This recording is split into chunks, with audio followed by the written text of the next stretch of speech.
The notion that the mainstream media uses global warming to oppress Christians is a complex and multifaceted topic. While it may seem far-fetched at first glance, a closer examination of the issue reveals a subtle yet pervasive bias in the way the media presents the topic of climate change. This bias often has the effect of marginalizing and excluding Christian perspectives, particularly those that are skeptical of the dominant narrative on global warming. One way in which the media achieves this is by framing the debate over climate change in terms of science versus faith. By pitting the supposedly objective and rational scientific community against the supposedly irrational and dogmatic Christian community, the media creates a false dichotomy that ignores the complexity of the issue.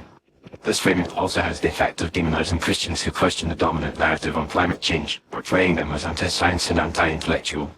Moreover, the media often uses language and imagery that is inherently anti-Christian. For example, climate change activists and scientists are often referred to as prophets or saviors, implicitly suggesting that they are the only ones who truly care about the planet and its future. This kind of language not only insults Christians, who have a long tradition of stewardship and care for the natural world, but also reinforces the idea that Christians are somehow opposed to environmentalism. Another way in which the media uses global warming to oppress Christians is by promoting a form of eco-theology that is deeply at odds with traditional Christian teachings.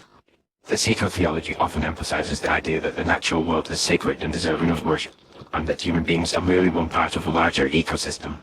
While this perspective may be appealing to some, it is fundamentally at odds with the Christian doctrine of creation, which holds that the natural world was created by God for the benefit of humanity. The media also tends to amplify the voices of Christians who support the dominant narrative on climate change, while ignoring or marginalizing those who are skeptical. This creates a false impression that all Christians are on board with the idea of catastrophic global warming, and that those who question it are somehow outside the mainstream of Christian thought. In reality, there is a wide range of Christian perspectives on climate change, from those who see it as a major threat to those who are more skeptical. Furthermore, the media often uses global warming as a way to promote a broader progressive agenda that is at odds with traditional Christian values. For example, climate change is often linked to issues such as population control, abortion, and LGBTQ+ rights, which are deeply divisive within the Christian community. By framing climate change as a moral imperative that requires Christians to support these causes, the media is able to push a liberal agenda that is deeply at odds with Christian teachings.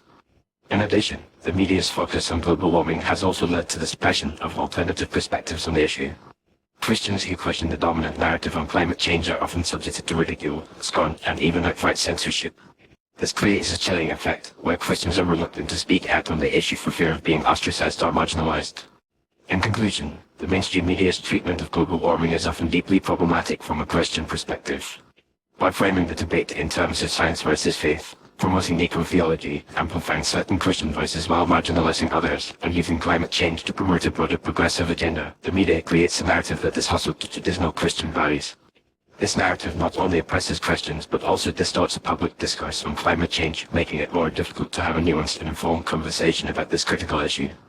As Christians, it is essential to be aware of these biases and to speak out against them, promoting a more balanced and accurate representation of the debate over climate change.